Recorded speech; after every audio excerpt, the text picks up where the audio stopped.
Bonjour à tous, moi c'est Gabriel. Et moi, Sophia, bienvenue sur Confluence.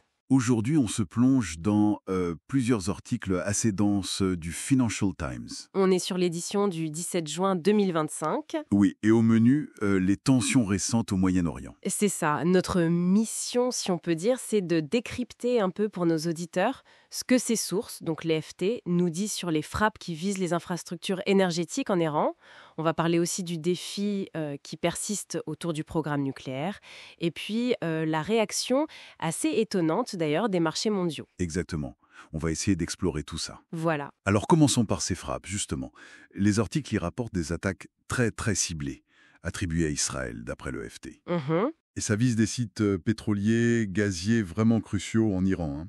On parle d'une raffinerie, d'un dépôt pétrolier touché directement. Oui. L'objectif, bon, il semble assez clair, hein, c'est de toucher l'économie iranienne au portefeuille, quoi. Et puis réduire son influence régionale. Tout à fait. Et ce qui est frappant, c'est la vulnérabilité de ces sites.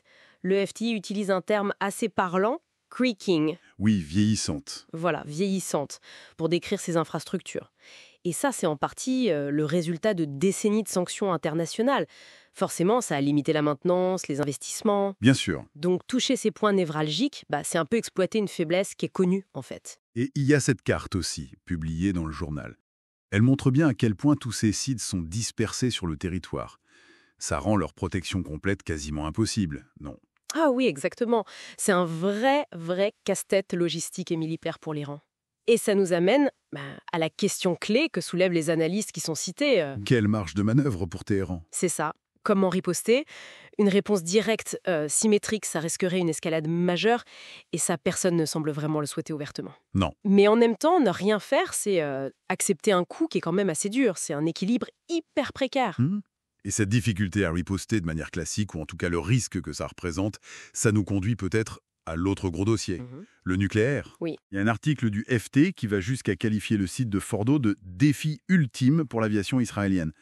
Pourquoi un terme si fort? Alors, Fordo, c'est vraiment fascinant par sa conception. C'est pas juste une usine, quoi. C'est une véritable forteresse nucléaire. Ah oui? Elle est enfouie à près de 500 mètres sous une montagne, donc très profond. Un demi-kilomètre, oui. C'est ça. Et le site est spécifiquement conçu pour enrichir de l'uranium. Il abrite des centrifugeuses parmi les plus avancées du programme iranien. Et cette profondeur, évidemment, ça le met hors de portée de la plupart des bombes conventionnelles. D'accord. Il faudrait vraiment des armes très spécifiques, vous savez les fameuses bunker busters, pour espérer l'endommager sérieusement. On se rappelle que la découverte même de ce site à l'époque avait sacrément compliqué les négociations internationales. Ah oui? Et Téhéran y a relancé l'enrichissement après le retrait américain de l'accord de Vienne, le JCPOA. Donc, c'est un symbole fort, en plus d'être un atout stratégique. Tout à fait. Et ça, c'est un point important que l'article souligne bien.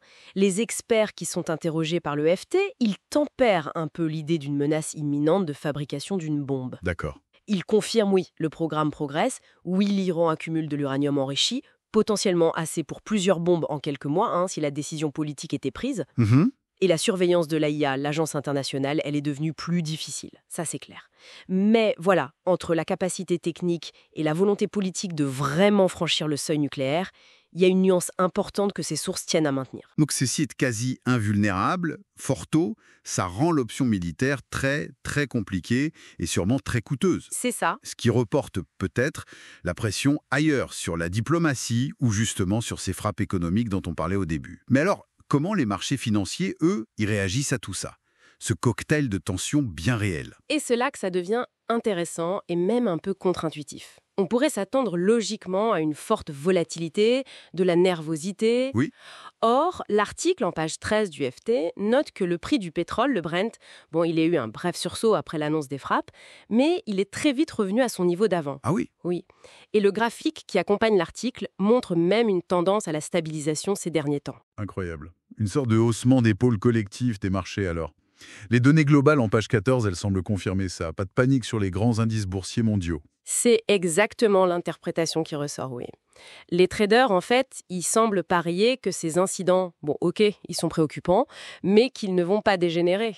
D'accord. Pas au point, par exemple, de bloquer le détroit d'Ormuz, qui est quand même ce passage absolument vital pour le pétrole mondial. Oui, bien sûr.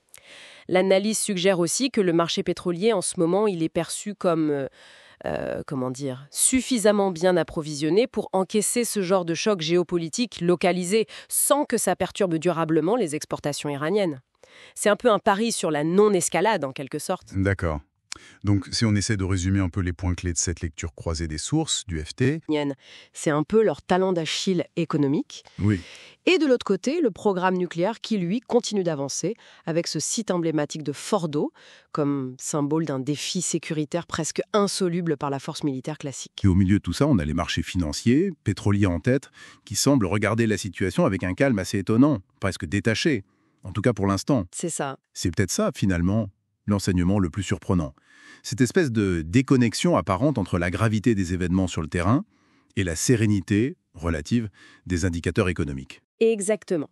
Ce qui nous laisse avec une question fondamentale pour la suite, une interrogation à méditer peut-être. C'est cette résilience des marchés face à une instabilité géopolitique qui est quand même chronique, palpable au Moyen-Orient. Jusqu'à quand ça peut durer ? Ce calme, est-ce qu'il est vraiment solide ? Ou est-ce que c'est juste le calme avant une éventuelle tempête ? C'est une excellente question pour conclure notre analyse. Voilà, c'est tout pour aujourd'hui sur Confluence. Et si cette mise en perspective vous a intéressé ou si vous avez des réflexions, n'hésitez pas à nous le faire savoir avec un like, en vous abonnant ou bien en laissant un commentaire. À très bientôt.